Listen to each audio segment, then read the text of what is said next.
helping people cope with and overcome life's challenges. This is Life Transformations with Michael Hart, Canadian certified counselor and award-winning psychotherapist. Thank you for joining us in this episode of the Life Transformation Show. Today's show is titled, How to Avoid Caregivers Burnout. Are you a caregiver? Did you know that 1 in 4 Canadians aged 15 years old or older is classified as a caregiver? That is someone who is providing care to a family member or friend with a physical or mental disability, a long-term health condition, or problems related to aging.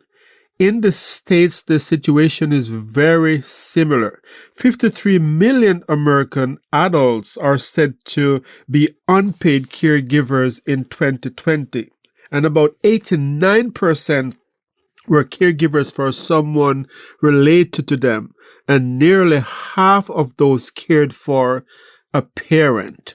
When it comes to caregiving, people are involved to different degrees, from those who work 10 hours a week providing caregiving to those who spend 20 hours or more providing for those in need. Caregiving is selfless and commendable, and it fits the Christian mission of caring for those in need.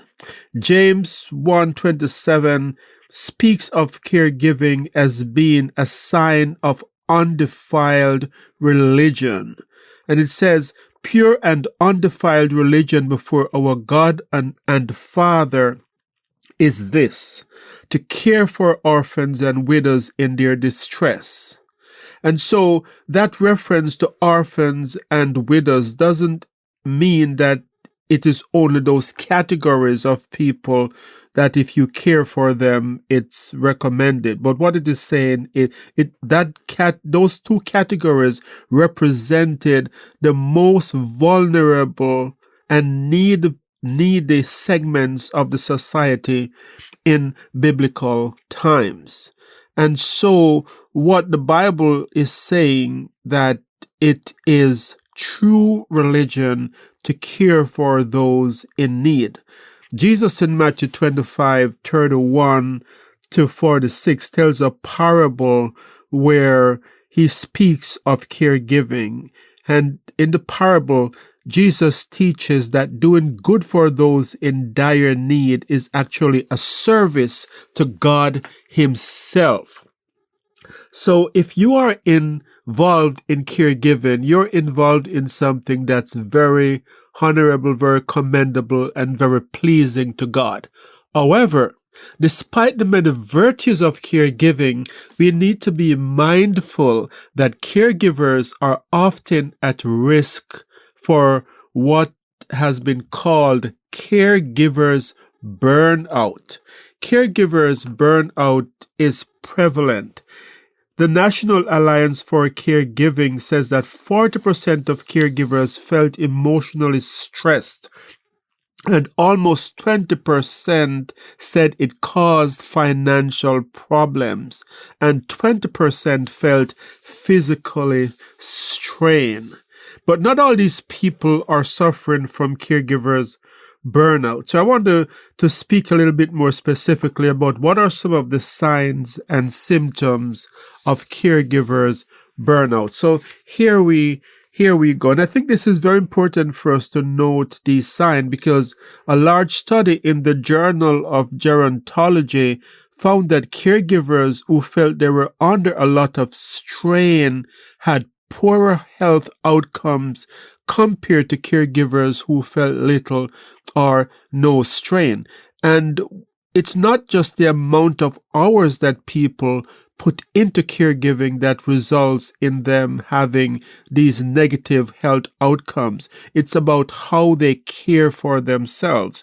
So later on, I'm going to be giving you some tips as to what are some of the things that you can do to protect yourself against caregivers burnout, and how to care for yourself as a caregiver. So here we go. These are the signs of burnout.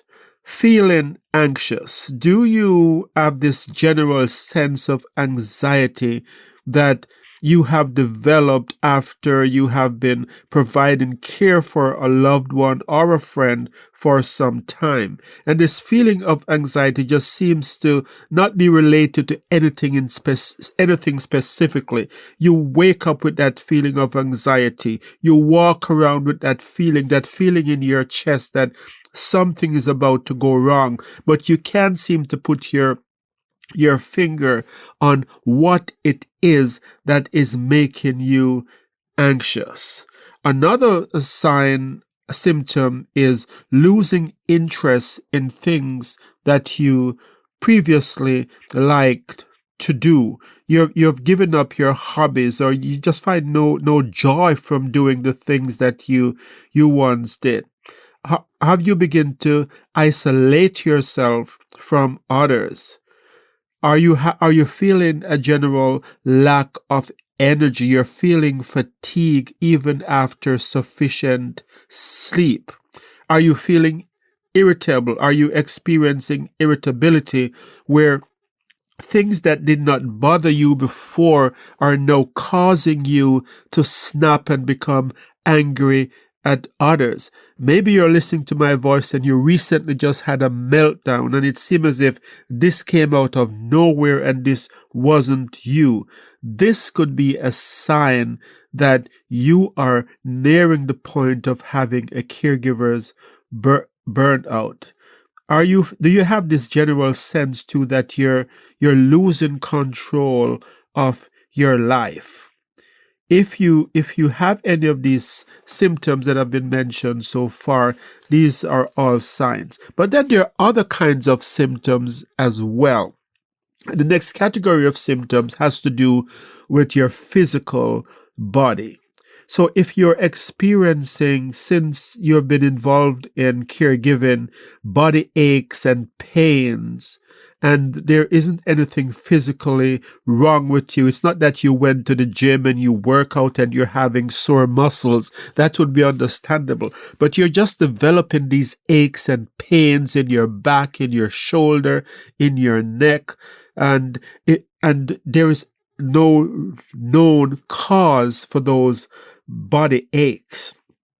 Another physical sign is frequent headaches. These headaches that seems to be very frequent and seem to come out of nowhere. These headaches are another sign and symptom of caregivers' burnout.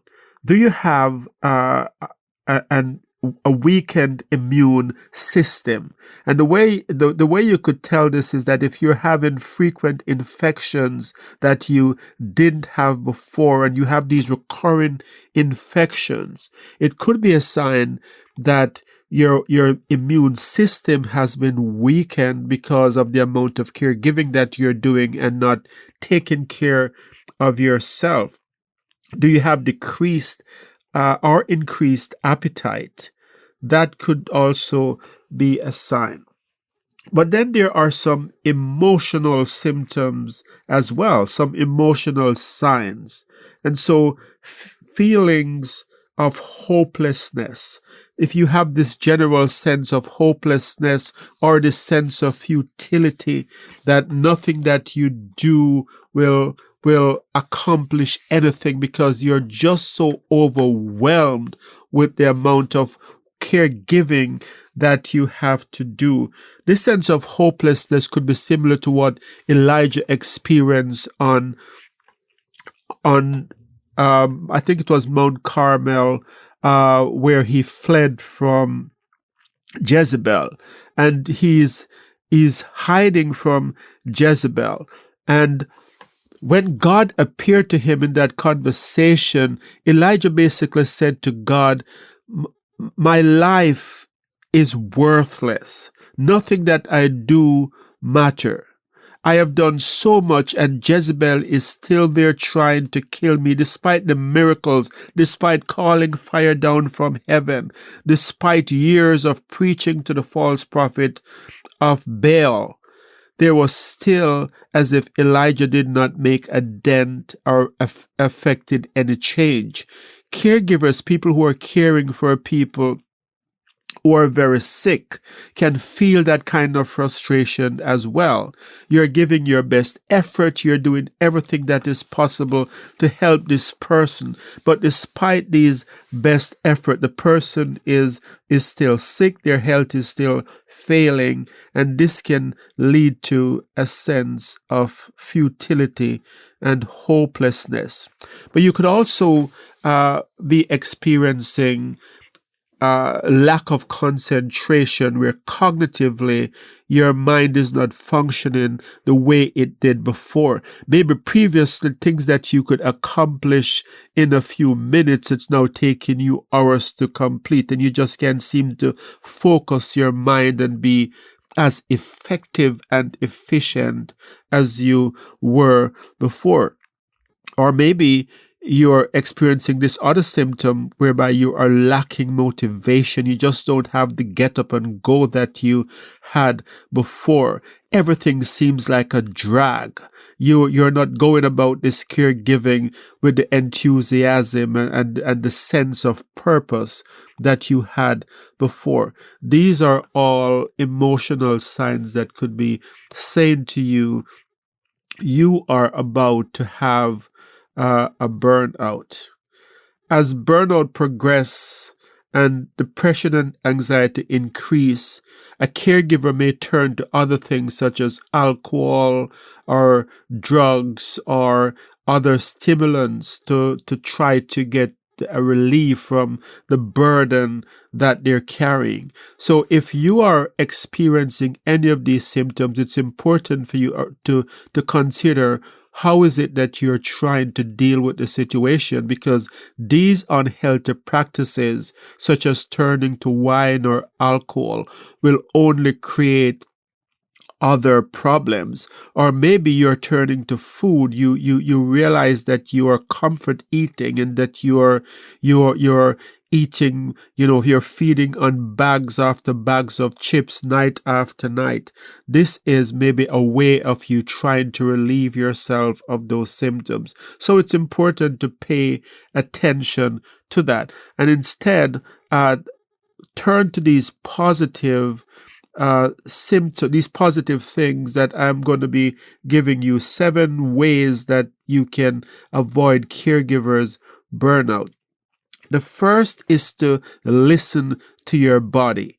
And I have outlined a number of things above that you should pay attention to. If you identify with one or more of those things that I have explained before, it's important that you listen to your body and pay attention, because your body is trying to tell you something. And if you listen to your body, which is the first step, then the other steps, the other 6 steps, what I'm going to be talking about, it's now important to begin to put these other steps in place. But it first starts with listening to your body, being able to identify the symptoms above and see which of those applies to your situation. And that is why I spend so much time going over all of these different signs. This is a way for you to self-assess and to say, yes, I can identify with that. Yes, I can identify with those other ones as well, and see where you stand. So listen to your body, take stock of what is happening, make a list of the symptoms that you have. And then after you have made that list, the next step is now to begin to put these other steps in place. The second step is to plan breaks into your caregiving schedule. You have maybe identified or developed a pattern of caregiving by now, where you go and you give care on certain days of the week. Maybe it's every day. Maybe the demand is so much that you're in that 21% to provide 20 hours or more a week, and you're lifting a heavy load of the caregiving. It's important for you to arrange for alternate help. And I know that some of you hearing my voice right now is saying, there is no one else who can help. I am the only person. I am it. I want you to carefully consider if that's really factual and ask yourself this question. What would happen if you were no longer around? Who would fill that need, or how would that need be met? Because the truth is that there are always other alternatives. But sometimes we feel like Elijah that we are the only one left to perform this task. Michael will be right back.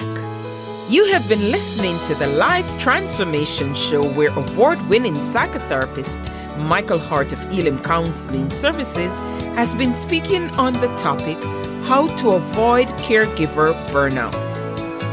You can find out more about us at elimcounselingministry.com or by calling 1-877-204-2914, where you can also make a donation to this Christ-centered ministry. Your donations help us to stay on the air and to provide subsidized counseling to those who can't afford it. Back to Michael. When God appeared to Elijah, Elijah was in this state of depression. He had this burnout, and he's under this tree, and he's praying that God would take his life. That's hopelessness. He's saying, God, take my life.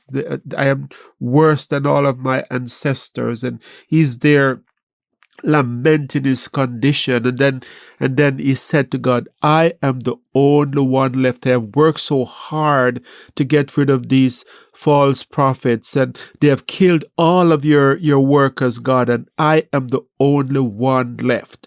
So Elijah had this irrational feeling that the work of God hinged on him alone. And if he were to be taken out of the picture, the entire plan of God would fail. And we can see how ludicrous that sounds. And so God turned to Elijah in 1 Kings 19 and actually said to him, I have 7,000 other workers like yourself that could carry on this work. And so caregivers often have this way of thinking that they're the only one. So plan breaks into your caregiving schedule by arranging for alternate help. Maybe there are others in your family that you can ask to help. Maybe there are friends that you can ask to help. Maybe there are people at your church, if you were to open up to them about how overwhelmed you feel, that they might be able to give you an hour or two break here and there so that you can get some relief from the care that you are given. But it's very important for you to plan these breaks and arrange for others to help. We see that Jesus used these principles.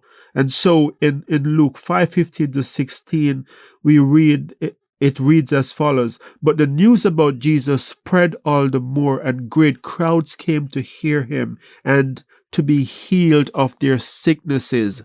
Yet he frequently withdrew to the wilderness to pray. So here is Jesus. Crowds of people are coming from all the regions around to be healed of him. And the Bible tells us that he would frequently withdraw to the wilderness to pray. And so Jesus was able to take these breaks because he realized that if he continued to care for everyone without breaks, he would burn himself out. The next important step is to eat healthy foods. Eat healthy foods. Nutrition is a very, very important part of avoiding burnout. Many caregivers go for long periods of the day without food, and so they're starving their bodies of the energy, of the nutrients, I should say, that is needed to stay healthy. And many of these caregivers develop intestinal problems. They develop constipation or diarrhea because they are not eating well. And many develop irritable bowel syndrome or other conditions, stomach-related conditions, because they are not paying attention to their physical health.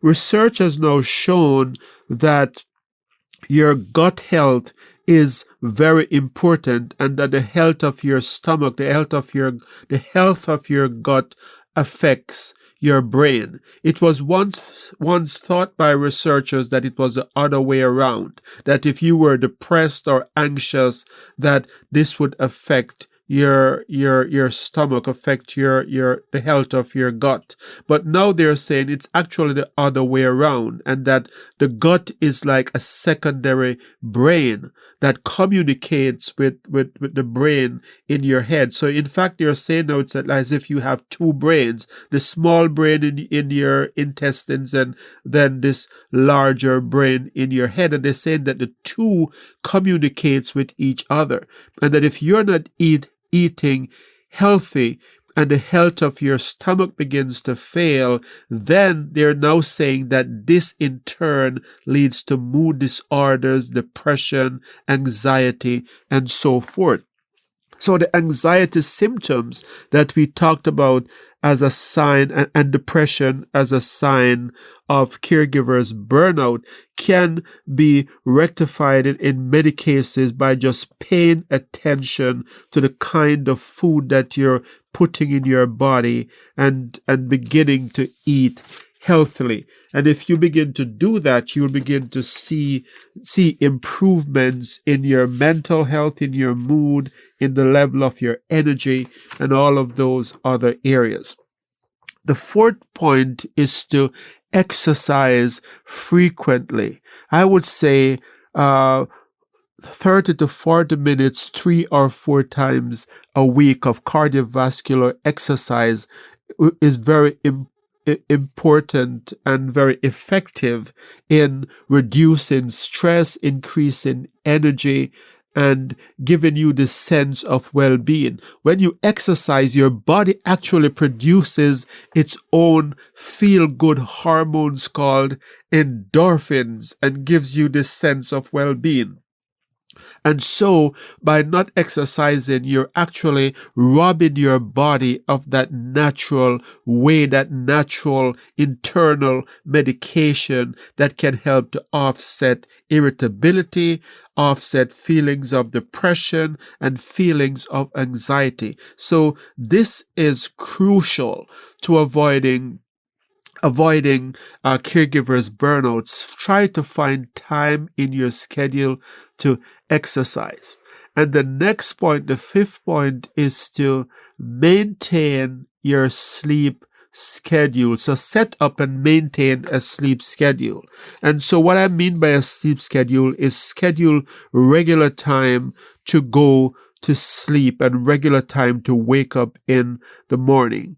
But in terms of a sleep schedule, it's also important to have a bedtime routine. So your bedtime routine should start at least an hour before your bedtime. And this is where you begin to send signals to your body that it's about time to go to sleep. You see, the mistake that many of us make is that we work, and then we work right up until bedtime, and then we spend 5 or 10 minutes getting ready for bed, and then we go to bed and we wonder, why is it that we can't fall asleep? Well, or why is it that we don't have restful sleep? The thing is that your body needs time to wind down.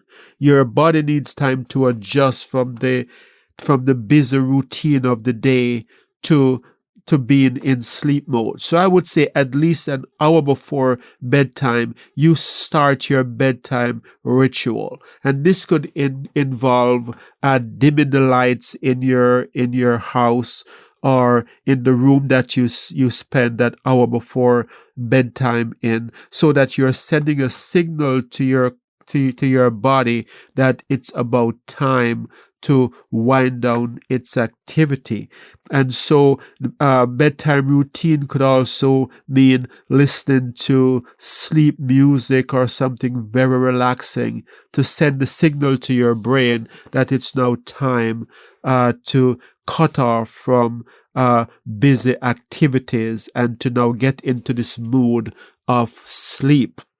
So this sleep routine is very important. The sixth point is to do something that you love. And this is crucial because when we start moving towards burnout, what we start doing is that we start losing interest in the things that we love. We start getting out of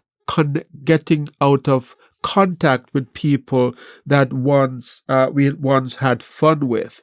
And so we move towards isolation as we become more depressed and we near this point of burnout. But a principle of cognitive behavior therapy is that you can change your mood by changing your behavior.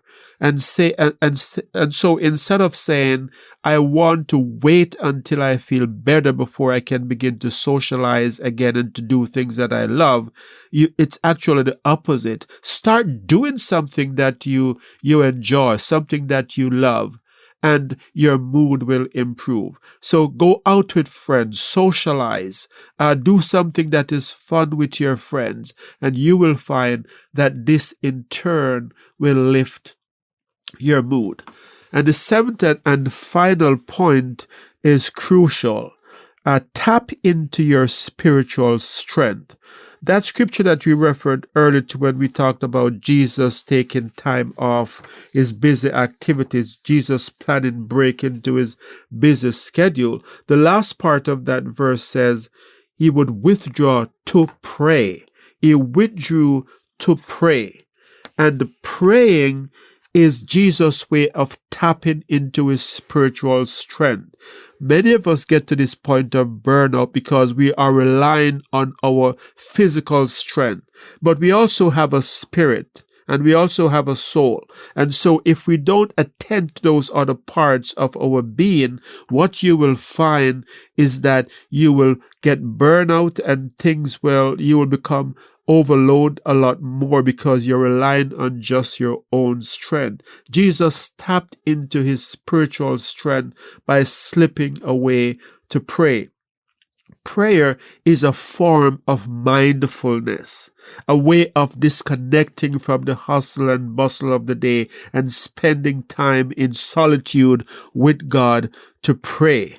If you're not a person of faith, you can practice mindfulness by going to a peaceful place in your mind. Take a few minutes, sit in a quiet place and think about this peaceful place, the most peaceful place you have been to, what you might see, hear, feel, and touch in that place. And this will help you to disconnect from the pressures of caregiving. So there you have it, the 7 principles that can help you to overcome caregivers burnout. If you have any question about anything that you have heard, please feel free to reach out to us at elimcounselingministry.com. Elim is spelled E-L-I-M, counseling with 2 L's, ministry.com. If you have missed the first part of this podcast, you may listen to it at our YouTube channel. Until next time, this is your host, Michael Hart of Elim Counseling Services, praying that God would bless you in all your relationships and keep you sound in mind and pure in heart.